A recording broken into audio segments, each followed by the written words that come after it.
And good morning and welcome to Cards 365. I'm Grant Salzman, joined by Hunter Mullahan. Did I get that right, Hunter? Mulholland. Mulholland. Gosh, I got it right last time. You Hunter did get it right Mulholland. last time. It's not an easy one to get. It gets messed Mulholland. up a lot. We're good now. Cardinals win 7-5 yesterday. We're going to give you a little recap of that one and look ahead to the Redbirds game today against the Cincinnati Reds as they try to play spoiler a little bit to Cincinnati. First pitch is at 5:40. But Hunter, I mean, the Reds are, I'm not going to say they're in a prime playoff spot, but they are now 5 games back and a little help to the Cardinals last night. Yeah, they're right ahead of the Cardinals in not only the division but in the wild card race as well. I don't see either one of these teams making the playoffs by any means, but I think if anybody was going to have the shot, it would be the Reds, considering that they're closer and they seem to be playing a little bit more of a consistent baseball compared to the Cardinals. The Cardinals will go on a run and they'll win 2 of 3 or 3 of 4, and then they will fall off a cliff and lose 5 of 6, and then all of a sudden you're right back to where you are, 6 games back out of the playoff race. And as well, like the Mets have started to not necessarily play the best baseball, but they're fending them off a little bit, and they're getting a little help by the Cardinals and Reds kind of falling apart a little bit recently. Yeah, it's been consistent baseball from the New York Metropolitans. What a night for Mason Wynn yesterday, 3 for 5 with 3 RBI, including a clutch hit in extra innings to break the deadlock and really help the Cardinals get that 7-5 victory. Yeah, Mason Wynn is playing fantastic last night. It shows that just because the season feels like it, at least to the fans, maybe not to the players, but to the fans, it feels like the season's lost. It's over.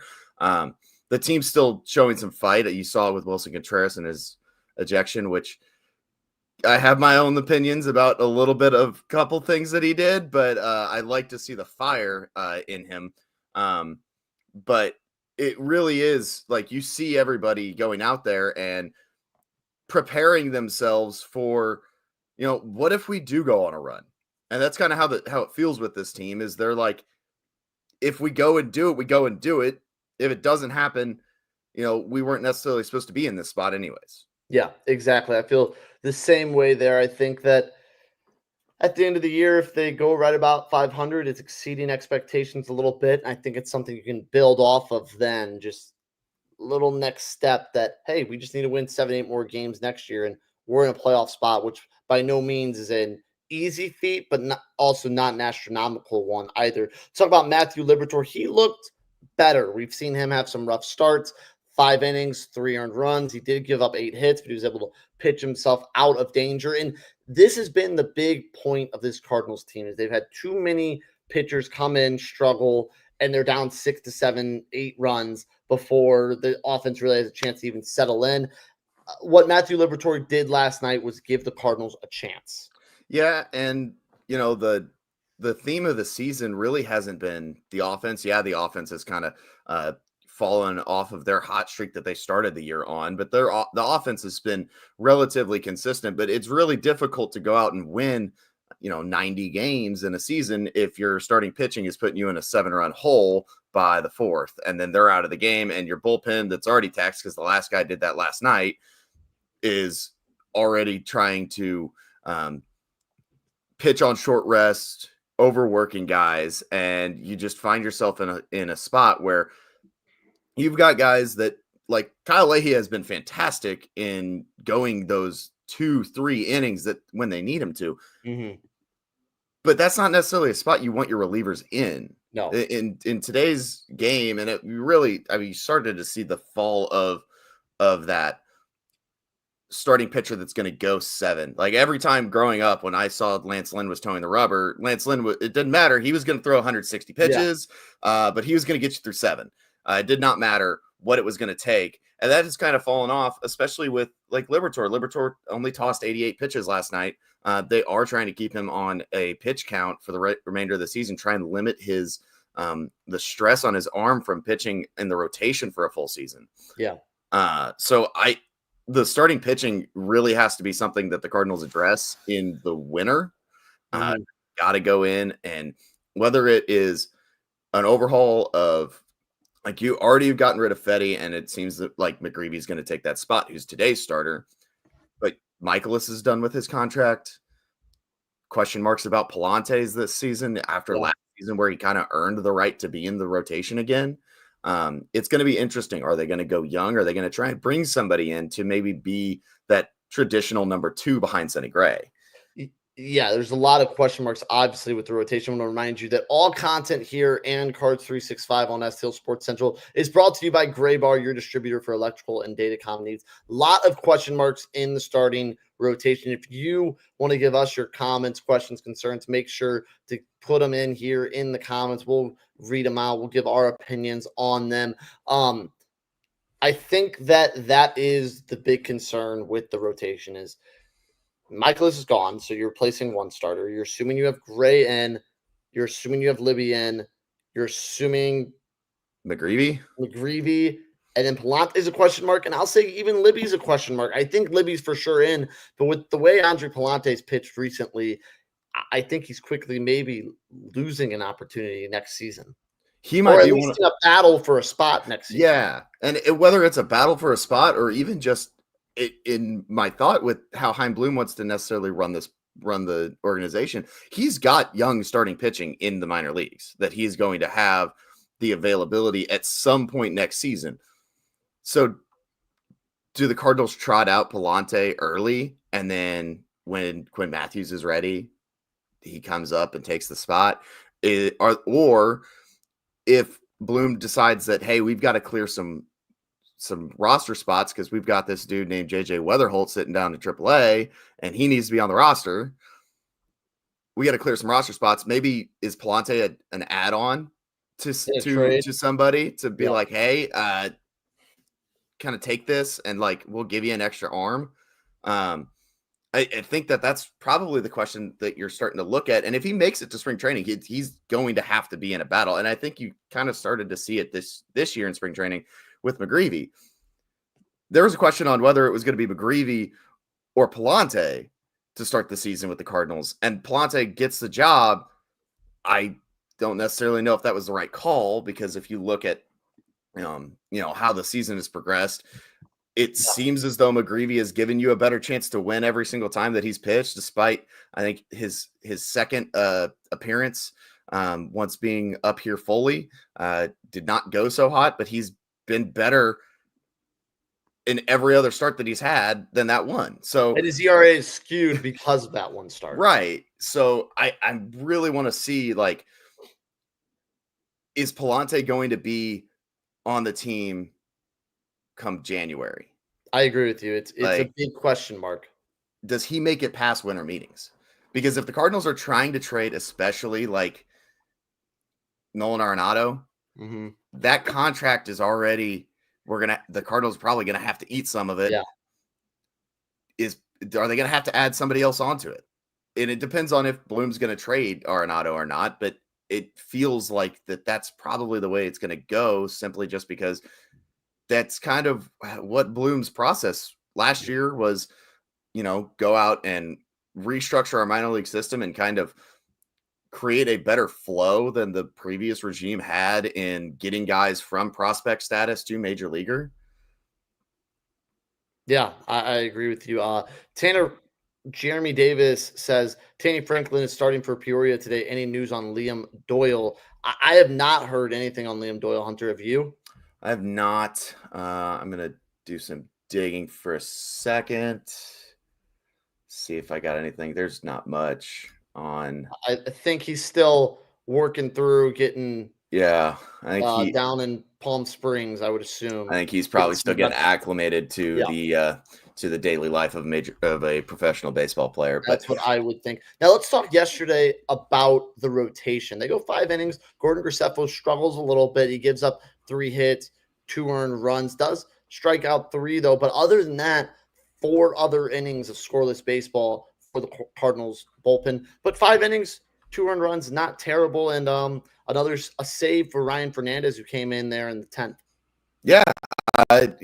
Fernandez, after the beginning of the season, I think if the Cardinals are in a spot where they were 100% going to be here, Fernandez obviously was not going to be with the Cardinals. He'd still be in AAA because Ryan Helsley, Phil Maton, and Steven Matz wouldn't have been traded. But it's good to see him start to get his feet under him. You saw it last year with Fernandez. He had a fantastic season, and it kind of felt like when you were entering the season before they signed Maton, that back three was going to be Fernandez, Romero, and Helsley in some capacity. Maybe the eighth inning was seventh and eighth innings were flip-flop between Fernandez and Romero in terms of who has more lefties to face. So it really does, like, I like to see it. I would like to see Fernandez get back to where he was last year. And going out and getting a save, especially in extra innings in a game that has slipped away countless times. Yeah. Because the Cardinals, I mean, they take the lead, they lose the lead immediately.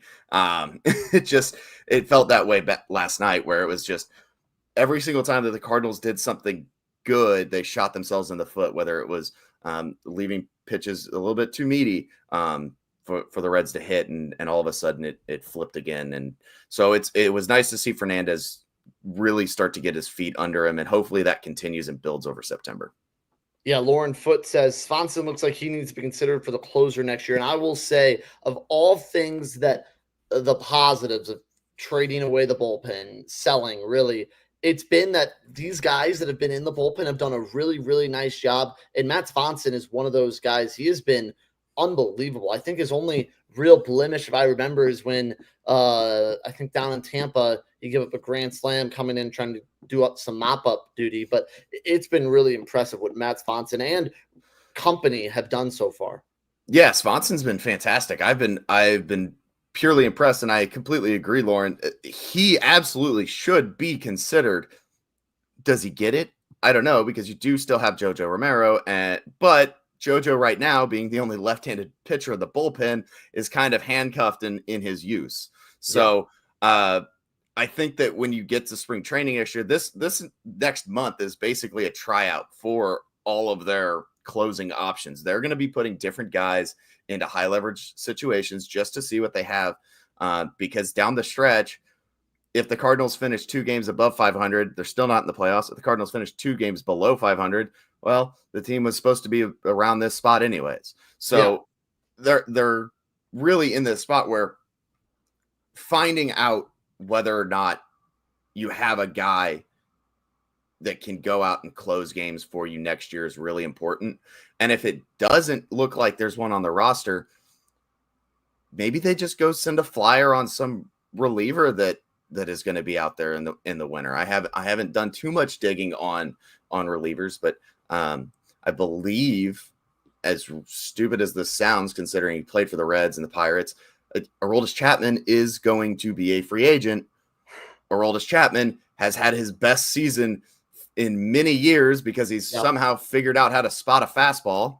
I watched something about that the other day. He apparently it clicked with him this year that he can just throw it where he wants to instead of just throwing it over the middle of the plate. Like, okay, you're like a 15-year vet at this point, and you're just now figuring this out. That's stupid. But maybe it's one of those situations. If somebody isn't necessarily primed to be that role, but I think Swanson's going to be in that conversation.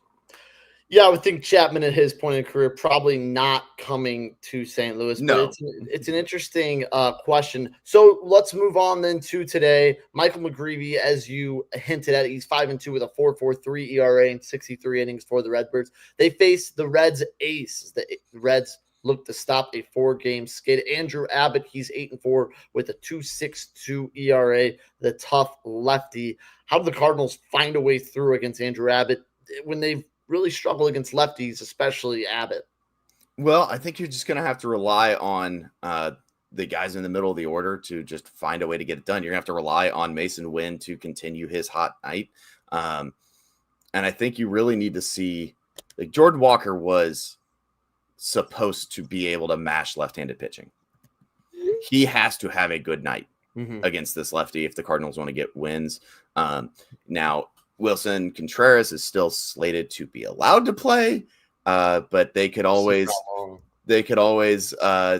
shoot down the appeal 30 minutes prior to game time and then force a change. But we'll see what happens there. But if I think it's going to be that middle of the lineup and Mason Wynn really trying to push the issue against the Reds, and they're going to have to use their speed. They're going to have to use the guys that have speed are going to have to play with it and really force something because the Cardinals have struggled a lot against left-handed pitching. Yeah, it's too bad they don't have this guy. Yeah. For their lefty. Right what do you got? Yeah.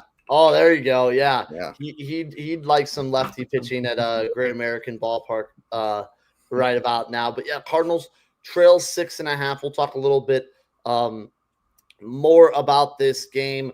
But first, I want to let you know a little bit about our sponsor, DraftKings. And you can use the Pick 6 app. And it's really easy. Download the DraftKings Pick 6 app now and use code STL Sports. That's code STL Sports. For new customers to play $5, you get $50 in Pick 6 credits. Better payouts, bigger wins, only with the Pick 6 app from DraftKings. The crown is yours.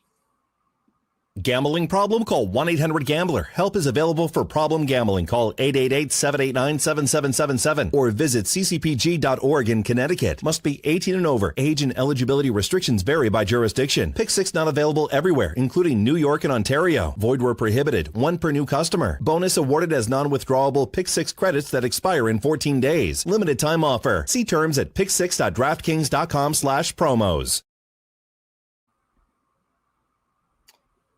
I'm Grant. He's Hunter. As we wrap this show up, Hunter, want to give everyone out plenty of time to get the TVs on and watch Lee Corso make his final pick.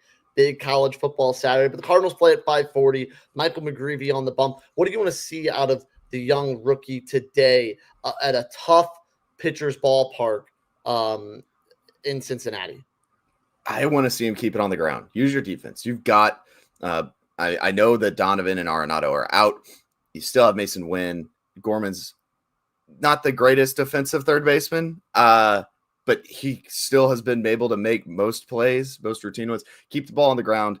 Do not let the ball get in the air because multiple times I saw it last year. I was watching the game and Chip Carey thought that a Nolan Gorman home run was a fly out.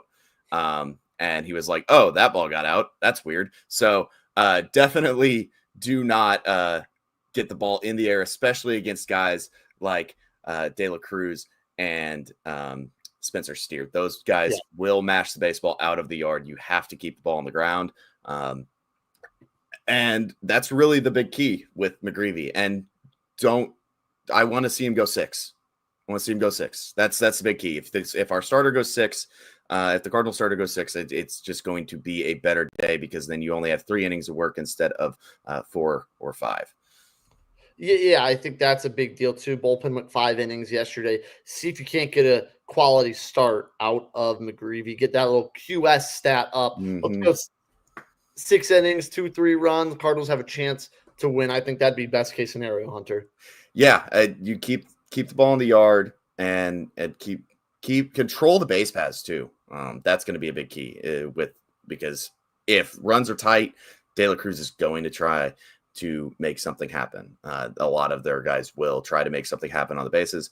Do not let them do that. Control the base paths. You get 2 pickoffs before he gets the free bag, so you can pick and choose your time to keep him close. But I would say definitely keep the ball in the yard, get a QS, and just give the Cardinals a chance to let their offense get a little bit of momentum against the left-handed pitching when they're a lefty-heavy lineup. Yeah, let's hope the Cardinals maybe can find a way to build some momentum at the end of this season. They sit at 67 and 69. See if they can't inch a little bit closer to above 500. Stay tuned right here on STL Sports Central tonight because we will have post-game coverage after Cardinals Reds at 5:40. He's Hunter. I'm Grant. Thanks, everyone, for tuning in, and we will see you later tonight on the post-game show.